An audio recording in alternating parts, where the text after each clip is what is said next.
Hey guys, it's Barry here. How's it going, guys? Sorry, I'm just getting my hand in the way. And I thought today, yeah, I'll show off a DVD collection thing I actually got. And I've gotten back into like Red Dwarf a lot recently because I've been watching a couple of YouTube documentaries. And I thought, you know what, I better show off my Red Dwarf DVD collection. So I know not everyone's going to be into it, but I thought, you know what, I better share with you one of my favorite sitcoms of all time. And I will do a video about this though in a few days' time. So yeah, I just thought I'd better show off my Red Dwarf collection. And the very first one on the show is Red Dwarf Series 1. Now, I remember getting this back in 2002, and I think it's an okay series at best, though, really, to be honest with you. I think it's a good series, but, you know, it never really kicked into gear until we get into the second series, which I'll just show it to you in a second. The standout episodes to me are Competence and Paranoia and Me Squared, which is the final two episodes. But yeah, the first two episodes were still quite good. I just felt like the middle two episodes were not the best, though, really, to be honest with you. And this one, I'm kind of proud of it because it's Red Dwarf Series 2. It's one of my favorite series of the show. It was actually released on my birthday back in 2003. And I actually got Craig Charles, Chris Barry, and Danny John Jules, though, to sign it. They actually did a signing in, it was Virgin Megastores in Tottenham Court Road, which used to be Zabby, but now a Primark store. And this is one of my favorite series of all time. It has some great episodes like Better Than Life, Crichton, the original Crichton, which had David Ross as Crichton, very, very good. Thanks for the Memory was very, very good as well. Stasis Link as well. Queeg was fantastic. I would say the weakest episode was probably Parallel Universe, but it was still quite really cool. Angela Blues is in this as well. She was actually a female brigadier, though, in Battlefield, the Doctor Who. So I think she did this first, though, really. But yeah, I really enjoyed this series. Next up is Series 3, and this is when it really kicked into gear, like that Red Dwarf went really mainstream. And this series I absolutely do love. It also features the very first ever episode I ever watched, which was Polymorph, and it actually had a disclaimer warning at the very beginning, which I don't know if they did it seriously as a joke, but it's very, very relatable though to nowadays. And I remember picking up the VHS years later of, I think it was Time Slides, Body Swap, and I think it was Last Day or Last Night. Let me have a look on the back there. Yeah, Last Day. Sorry, yeah. I was hoping not to show any of the back, but you know. And yeah, I do love this series. I think Last Day was probably the weakest episode, but I still enjoyed this series, no question about it. And then after that, we got Series 4. Yeah, Series 4 is another favorite of mine. I absolutely love Series 4. And it has some of my favorite episodes like Dimension Jump and Meltdown, which were the last two episodes.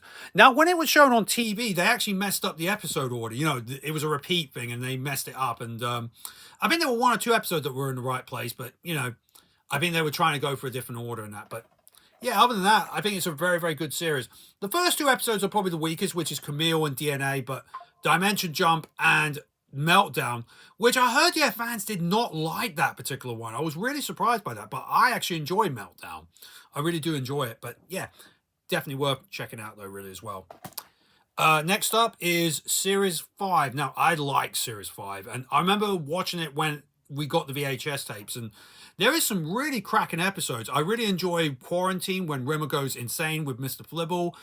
Back to Reality, which is that video game one, which is the last episode of the series, which made better sense. I mean, with the VHSs, it was actually the first episode out of the six to be shown. I was like, really? But I think, yeah, it was a key episode, though, really.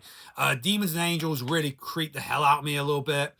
The Inquisitor is fantastic, and Hollow Ship is actually really good. There's a lot of really, really good episodes. I mean, Terraform was probably the weakest, but I was a bit glad that they put that as the third episode instead of the final episode on the VHS stuff. But that's still a really, really good show in that as well. Next up is Series 6, and yeah, I have some mixed feelings about with Series 6. There is some really good episodes and really ambitious ideas behind it. But I felt like by the end of the series, I was like, you know, so it was okay. I mean, Gunman of the Apocalypse is obviously one, and Legion I really, really do enjoy. Polymorph 2 was a lot of fun as well. Out of Time was a very, very interesting concept, which they actually did all studio. Didn't think of anything at the time, though. With Gunman of the Apocalypse as well, brilliant episode. Absolutely fantastic episode. And there is a bit of a dodgy thing with Lister in the episode. Yeah, has not aged well, and it would be kind of like Me Too, but you know, I don't think they showed that bit on TV because I think Craig Charles was dealing with a situation during that point. But if you want to look that up, be my guest on that one. But yeah, yeah, it's a good show, but, not my favorite. Then comes Series 7. Now, I watched this on transmission. I do remember watching this on transmission, and it's a decent series. It has some good stuff. Tika to Ride and the Ace Rimmer episode, Stoke Me a Clipper, were very, very good. Chloe Annette, who plays Kachansky, I did feel sorry for her, though, during this. When I went back and revisited it, it's kind of like a very, very unique, interesting series, though, really, as well. And I'm really, really...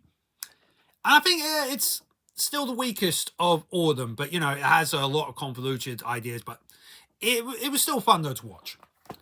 And then I was a bit surprised about this one with Series 8. I actually really enjoyed it, apart from, maybe the final 3 episodes. But this is still a pretty good series. Back to the Red, Cassandra, there's Geraldine McEwen, and yet Doctor Who borrowed that for this one. Jeez. So yeah, she was Cassandra in that as well, and also kind of like a head, but more skin in Doctor Who. But yeah, kind of like a villain as well. But yeah, I still enjoyed it. Karate TV is a good episode as well, and yeah, not too bad. It had some nice ideas in there, and the original cast like Holly and Captain Hollister, great stuff. And also that prison warden, what was his name again? McFadden, I think his name is, or I might have gotten his real name by mistake. But yeah, he was very, very good. Very, very good overall. And that as well. Next up, we're going to move on to the Blu-rays. Temporary for a second. Back to Earth. Now, Back to Earth, I didn't get this straight away, though, on Blu-ray, but I felt like it's not a bad episode. I like Claudia Winkleman as, that Russian scientist officer. And it's a sort of a sequel to the Back to Reality of Series 5. And, I found it okay, though, this series, these 3 episodes. But yeah, people are saying about this is the alternative Series 9, which I reckon it is, though, really, as well. And then next up, we have Red Dwarf Series 10. They're back in full force. It feels like the early series 2 to 4 with this show. It was actually pretty cool in that. Yeah, sorry, I had to change my hands for a second. My left hand was starting to get a bit fidgy with the thing. And this has some pretty good episodes. And I love the idea of lemons as well, looking at Jesus and that, and people thinking, oh my God, and all that sort of stuff. And Dear Dave and the beginning. Some really, really cool stuff in there as well. Now, Series 11 is probably the only series that's come very, very close to the era of Series 2 and 6, though, to 6 in my opinion. And it has some really, really cool stuff in there and that. And there was a lot of good episodes in this one. 12 Africa deals with the abandonment technology. It has some really, really creative ideas and some good comedy. Although I wasn't a fan of the final episode, though, really. But still, pretty good series, though, overall. And then there's Series 12, which actually has some really, really nice ideas in there as well. Strangely enough, though, really, fun fact is they filmed Series 11 and 12 around about the same time, which, yeah, it can be kind of relatable to, what Doctor Who is doing, though, nowadays. And I did enjoy a lot of the episodes. I think the finale was actually better in Series 12 than in Series 11. So, yeah, still kind of fun that as well. M-Corp as well. Skipper was very, very good. Time Wave. Silicon is where all the crew turn into mechanoids. Very, very interesting episodes. Very, very good, though, overall. And then finally on the serious stuff, it is The Promised Land. And this was a special that aired during COVID. Now, they were able to film it before COVID. And I actually really liked it. I think it's one of those ones that's actually really good. Finally, you get a cat story in there that they've been trying to do for such a long, long time. And in the end, though, really, they got to this special. And I think it's a good outing, though, overall. Not the best, but not too bad. Okay, the final 2 DVDs I've got to show is Body Snatcher Collection. Now, this is very, very rare.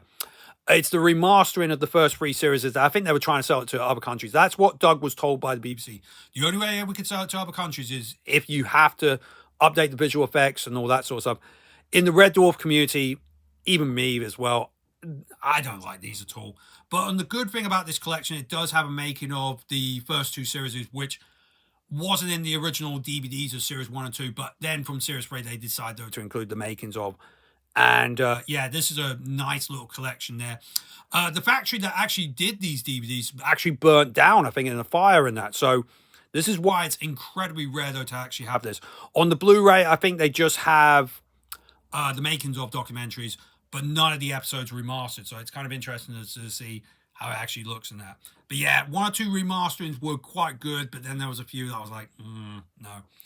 And then finally is just the Smegs. And I'm going to watch this in a second. And yeah, it's all the Smeg ups, Smeg outs of the first 8 series in that. And for series 1 to 6, it's got its own episode sort of thing. And then with series 7 and 8, it's, oh yeah. It's their own little things that are bonuses on the actual DVDs, really. So yeah, that's my whole DVD collection and Blu-ray collection of the Red Dwarfs, and I'm happy though just to show that. And I'm still thinking this is a show that has done everything right in terms of it being a niche and mainstream success, where it's gotten the mainstream numbers, but it never sold out its integrity about what it actually was in terms of creativity and their stories. And that's one thing I've got to give credit, though, to Red Dwarf. And I will do a video about this, though, one day. So, yeah, thanks very much for watching, guys. I hope you can take care. Peace. I think I got that right. Peace.